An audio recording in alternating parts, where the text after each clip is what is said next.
the Planet of the Apes. This was a promo poster, early access screening. I saw it the night before it was released, or a couple of nights, I think.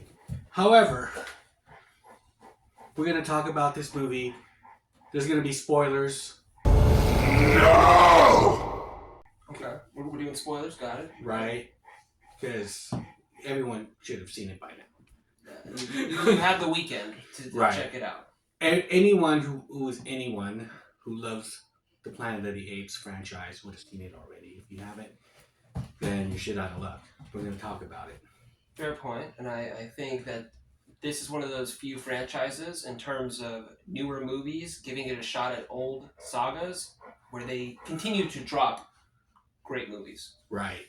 And it was weird because when Rise came out, it was sort of kind of under the radar. Like, not many people made a big deal about it. However, it was enough to make another film. And that was way better. I think it started getting more popular with Dawn, and then they made War. And I agree. Like Rise had some like mixed reviews. I want to say. Me personally, and I think I speak for a lot of others when it comes to if you were going to list them out in terms of popularity, especially the newer ones. Ironically, Rise is probably towards the bottom of that list. If you ranked them, it's sort of like it's a nice way to be introduced to the world of Planet of the Apes, but at the same time, in terms of it just feels like a different movie than the other ones that you end up watching afterwards. Right. Even though they threw in some Easter eggs like the Icarus and the launching of from the first movie, the original Planet of the Apes, 1969, I believe. Yeah. It was like a news clipping on the and how they were lost, mm-hmm. right? However, this new film is taking place 300 years, I believe, in the future after the Caesar War. And they thankfully start us off by giving us one last glimpse of Caesar before it's right. Sort of like a send-off. They know that we've grown attached to Caesar, so for us to be a part of his funeral, in a sense, I thought that was a nice way to start the movie. Caesar has become this Christ-like legend. Yeah, you could say he's a prophet to him, to the apes. Yes, he was a prophet, and we'll see in the future how people kind of take his teachings and twist it, and there's tyrannical people using it as power to brainwash other apes, and then there's the Raka, mm-hmm. right, who is like the only one orangutan who's a really cool character. Pretty much is really following the path of Caesar. Yeah, you see there's a lot of different denominations and right. a lot of similarities to the real world. Some of those similarities can be a bit scary while you're sitting there because you realize like, wow, this is exactly like human history. That's why I've always liked Planet of the Apes, because of the fact that even though the idea of a talking ape sounds strange, the way they go about it in terms of how similar they are to us if they did have intelligence, and if you look at the DNA, how close we are to them, I like the thought experiment. Right, because what are they doing? They're doing the same things that we are doing. People are in power, are hiding the information, because the Caesar tyrant, the dictator that's pretty much ruling the kingdom of the Planet of the Apes, and he knows the history of where the apes came from. They were once caged, and a lot of the characters in Planet of the Apes, like Noah, who is the hero, I guess, protagonist, mm-hmm. he is lost with the history of apes. He doesn't understand who Caesar is, or if you don't have written recorded history, right? If you look at like Germanic people, pagans, there's a lot of lore and history there, but because they weren't able to pass that down, right, in terms of like a written language, oral history, after about 4 generations, you can manipulate it any way you want, and that's sort of what ended up happening. Because when you talked about Raka came from a denomination where these apes, they actually had recorded history. They knew how to read. He had the books. The books. So probably stemming from Maurice, right? I could see that because when they end up I don't know if I want to jump right into one of the big spoilers, but there are humans. You probably figured that if you haven't seen the There's movie. the savage ones. Yeah, similar to the old school Planet of the Apes, where you see them all, they're grazing like gazelles, and they are the savages, and you have the primates hunting them down. For some odd reason, all the women are named Nova. Depending on what tribe you're from, they have their own words for things. It reminds me of like Walking Dead, right? They're walkers, they're Right. screechers, or how different groups have different names for them. That's like the same idea with the tribes. And they were using, from the original movie, they were taking things like the Forbidden Zone. Remember, like that little tunnel which he had to go through, and then he started the whole hero's journey because he fucked up his whole clan.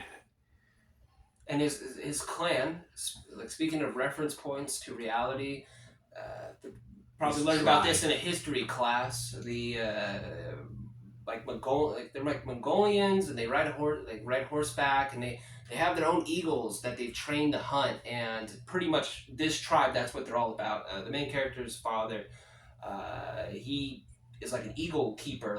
That's another thing that's cool about their tribe too. It's all set up like a radio tower, so to speak. And they have all those eagles, and his dad is like in love with those animals, and they have they respect it too, because 100%. In the very beginning, it's him and his two friends, and they have to steal these eggs from the eagle's nest, and they have to always leave one. 3.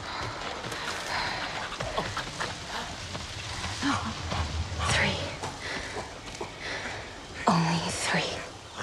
We take them all. No, never. Leave one. Always. That is the law.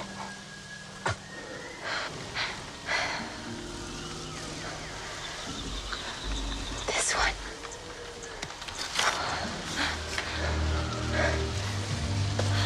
Yeah, so they take one, but they have to leave one behind. Yeah, like I said, sign of respect. And it was for like a rite of passage at festival, and that gets rudely interrupted because then we have some human involvement. She fucked everything up. She fucked everything up. and that brings us into May's character. So something that's a bit of a hot take for me on this movie is I just wanted to see tribes fight it out, to see who's going to be the ruler of the kingdom of the Planet of the Apes. I thought I was going to see like different factions, right? I didn't look too much into the movie beforehand, but I did have sort of a background in terms of little short trailers or little footnotes here and there, but I didn't really deeply investigate it beforehand. So I was a bit bummed out when she popped in. She popped in, and she also was intelligent. There's a reveal that she is not like the other humans, because at one point in the movie they see the humans, and like I stated earlier, they're just pretty much grazing next to some zebras. But she's different. She has a tank top. She's not dressed up in she's got makeup shattered. On. That's one thing. Has makeup on. She looked like she just The way she looks, like her perception is different. Then you find out that she can talk. And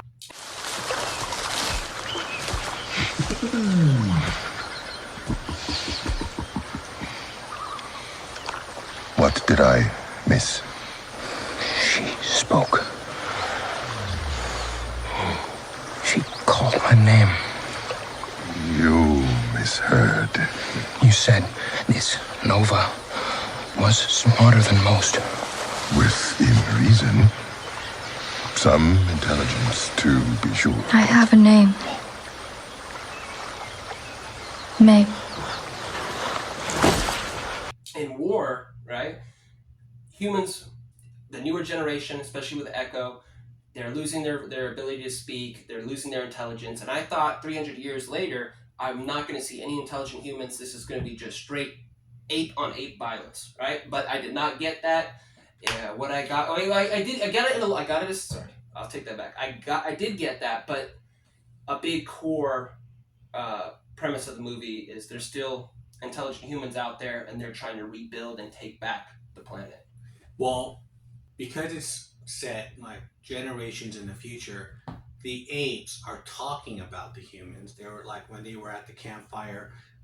It was Noah and Raka, and Raka is like trying to say to him like be kind to them and whatnot, and talking about her as if it was the first movie of Rise, where they're just like, oh, they're just primitive, or they don't know anything, or they're stupid, or because so many generations that have come that they don't even know the past about how apes were. Like they were in cages. Noah doesn't know that yet. There's all those different. Each faction in the movie, there isn't like an entire truth, right? So Raka may have been correct in terms of the message Caesar was trying to present in terms of ape together strong, ape do not kill ape, right? I think that Raka got that message, but where Raka was wrong was Raka was under the belief that man and ape walked side by side and they were equals. That's where he was kind of wrong, because then when you go to Proximus, which is like the new Caesar, the reincarnation, or that's what he likes to claim, like it's his birthright, so to speak. He was wrong in terms of Caesar's teachings, because he ends up killing apes because he's enslaving them and he's forcing them to do slave work, which we'll get into in a sec. But at the same time, he did have understanding and knowledge of humans and apes did not walk side by side. We were not best friends. Well, because we were freaking Shameless Frank is it story time? He's telling him all the history of what happened, and he has all the books and so he pretty much has the understanding of how to enslave them by not giving them their history. Now, if you were to take all the movies, even the ones in the past, and put them together, and they, I've seen videos where they have the timeline, and Battle of the Planet of the Apes, at the end of that movie, where with Caesar and everything in the war, and at the end of that movie, the apes and the humans, they were kids and they were children, and they were in harmony. So I don't know if that's what Raka is talking about, because if you were to put this timeline together, this movie would come after that, the Battle of the Planet of the Apes. The timeline now, as it starts off with Rise. No, wait. It starts off with Rise. After war, it goes back to the first movie. Are you talking about when you take all of them? Okay. However, yes. So from what Raka is talking about, there was a moment, if you put it together with this timeline, that they did go walk hand in hand together. Now, so it was a brief moment. It's a brief moment. But the thing is, when things are passed down, if you go back, there was the Koba. I was talking about this earlier about, there was, in Dawn of the Planet of the Apes, he did have a following. And it was Caesar who really betrayed his own teachings of ape does not kill ape. And he did let Koba die. And Koba, his character is so complex. He is coming from a different world from Caesar. Caesar was brought up in a loving house and this and that, and with Franco and James Franco as his best friend and father. Well, he was just science experiments and all that kind of shit. They fucked him up big time, and so he hated them. And I don't think Caesar, understandably so. I don't think Caesar really understood the depth. To a point he did. He let him throw that one guy down the helicopter on the bridge. Like, you could have this one, right? Yeah. So you think he had an understanding, like, okay, I get it. Koba was right. Yeah, if you look at it back, if you look back at it, he was right. Well, for sure, because majority of the movies, it's not the apes that are stirring up the problems. It's the intelligent humans that are invading their space, right, and trying to take things from them, or just pretty much starting shit just to start shit. Well, they were using the apes to try to find a cure for Alzheimer's. in the Right. first one, but then I know in the second one, right, when they need to get to the generator to start the generator back up to get power to the city, Humans started the shit. then started shit. One of the freaking annoying character, he ends up killing one of the apes. Just Help! Help! Hey! Over here! I shot him. I shot him.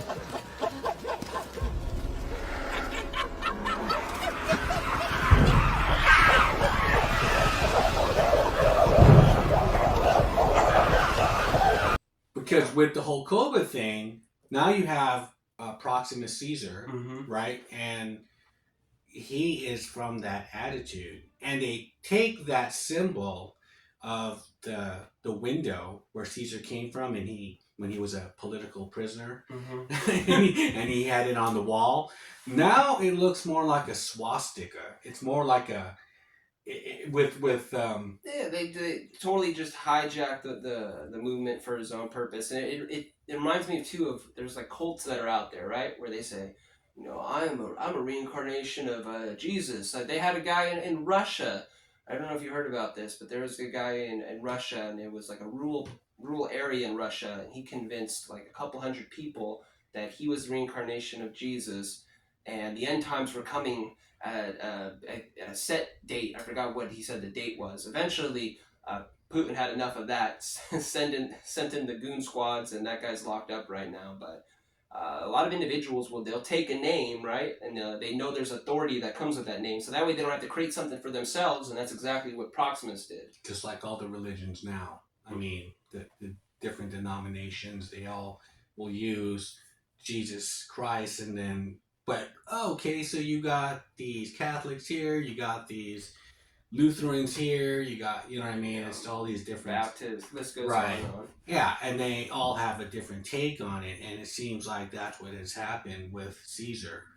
Our main character, so Noah also, there's a couple different things that are going on, but something I've noticed too throughout the movies, it felt like he was going through like a spiritual journey as well, because you can tell that he's heard of Caesar, but he doesn't really pay attention to that. He's more interested in his own tribe and what's going on with his friends and his family. But throughout the film, you're hearing the other factions, right? Rocca and Proximus stating, like, this is what Caesar believed. This is what you should believe. And then he's trying to decide, like, what's the best decision for him. And then by the end of the movie, when he's betrayed by a human, even though Rocca was stating, like, you know, to basically look out for May, May shows up, and May has a gun. She's about to end this man's whole career, even though he helped her in so many different ways. She still, I think, saw him as a risk, right? A liability. Well, she just saw him as an ape, and it's the big picture is we can't be friends. But then didn't he take off the necklace? Yeah. But that to me was very, because I was talking to Chili about this, I thought it was very significant, because in my mind, unlike Caesar, I think how it's going to proceed is Noah is not going to just roll over when it comes to humans. I think the apes, because eventually the apes are going to take over the whole planet. I know it has to happen. Humans have to lose, and I'm just waiting for it. I think Noah's going to be the instrument of that movement to end. I think he gave it to her as a symbol of, okay, we are friends, but we're not going to be, we know our place.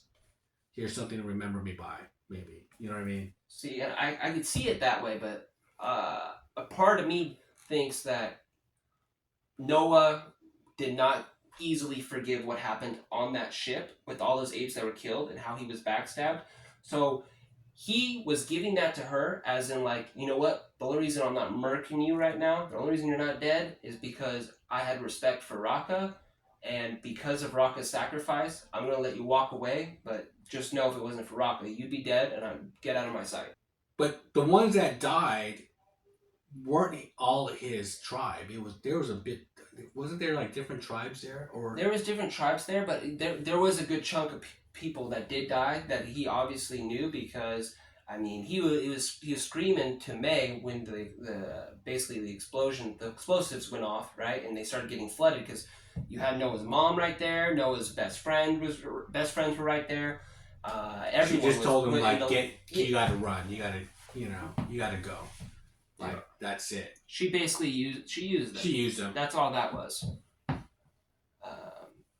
But in terms of where I rank this, With the other Planet of the Apes, the last trilogy, or just the whole entire franchise. as a whole, I'll go through my top picks and then my least favorites. So we're gonna start with my favorite one because my boy Koba gonna be Dawn of the Planet of the Apes. Second one, the original. I loved it as a kid. It was really freaky. I loved Twilight Zone, and that just felt like a very lengthy Twilight Zone. So original. Then we're gonna go with Kingdom of the Planet of the Apes. So this one right here. This is probably my third favorite because of the fact that I really liked Noah's character, and I like the journey that he went on. All the references to reality, right? With the different denominations, the struggles with faith, the struggles with people taking on mantles of previous leaders and trying to say it's like a birthright. There's concepts that I really liked about the movie. My least favorite ones, gonna say my very least favorite one, Rise. not Rise. Escape. Escape, when they go back to the 70s, right? Absolute least favorite one. That just felt weird to me. I don't know. Battle of the Planet of the Apes wasn't my favorite. I thought it was cheesy as far as like the battle scenes, and they didn't have that much money. I'd plant Battle right in the middle. Rise would be my second to least favorite. Although I do like the ending of Rise a lot. But the first, with like James, Yeah. the beginning part felt really stupid. But yeah, this would be my third overall. I think it was, even though it was a lengthy movie, because that's why a lot of people didn't like it, even though it was lengthy, I think that there's enough of a payoff there and it explores the lore enough where you'll still enjoy it even during the slow times because there's enough action to get you through the film. So I would say I'd rank this in terms of out of 10, I'd give this an 8.1. 8.5. 8.5, okay. Right. Yeah, I thought it was paced really well. I mean, there was a lot of detail, and the character development was great, even with his friends and what happened to them. His right-hand man who was like, wasn't going to... Who ended up getting traumatized. Right. And then he's had great character development too, like you said. So Right. he faced his fears. So that was cool. Yeah, and even the villains were great. The villains... it wasn't a Koba. I think Koba. Yeah. I don't even think Koba's Koba's a like villain. the Heath Ledger Joker. Like, he's iconic. You have the scar, the look of Koba. Right. But Proximus and Silva were not far off. Silva was probably the best henchman so far for the Planet of the Apes. Right. And so, as far as the next one is concerned, yeah, I'm looking forward to it. And there was so much investment with these characters. There's more going on with May. The actress towards the very end, we know it's not just going to be a cameo. She's been in Altered Carbon and a lot of other movies and TV shows. So she's definitely going to be returning as a character. So if she's going to be returning, I'm assuming the sequel for this is going to be probably like within the next 5 years. And we'll see where it goes from there. Yeah, because I'm really curious about why she was wearing that whole suit. Mm-hmm. When she was bringing back the data, the information. Because all those individuals that retained intelligence, they should already automatically have had immunity at that point from the virus. Okay, so that's our thoughts on the Kingdom of the Planet of the Apes. I would recommend going and seeing this film. It's really great. If you're a fan of this franchise, it's not that long. Believe me, it's well worth it. Check it out. Definitely check it out. I think in terms of we look at older franchises and how they disappointed us, and Planet of the Apes continues to do a pretty damn good job. Later.